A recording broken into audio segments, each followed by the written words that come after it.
Welcome to our video on mid-side processing, a powerful technique used by audio engineers to enhance and widen the stereo image of a recording. So, what exactly is mid-side processing? Let's break it down.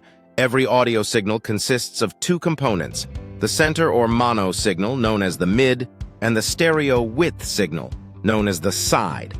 Mid-side processing allows us to manipulate these two components separately, giving us greater control over our audio. Imagine you have a recording of a vocalist singing in the center of the stereo field while an acoustic guitar plays off to the side. With mid-side processing, we can isolate the voice in the mid-signal while enhancing the guitar's width in the side signal. This creates a more immersive and balanced listening experience. How does mid-side processing work? Well, it involves converting the stereo signal into its mid-side representation. This is done by duplicating the audio track and using specific processing techniques to extract the mid and side signals. Once separated, we can apply various effects and adjustments to each component independently.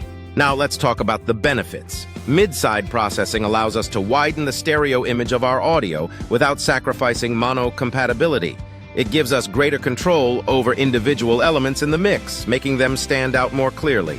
Whether it's adding depth to vocals, widening instruments, or creating a more spacious ambiance, mid-side processing can truly enhance your audio like never before.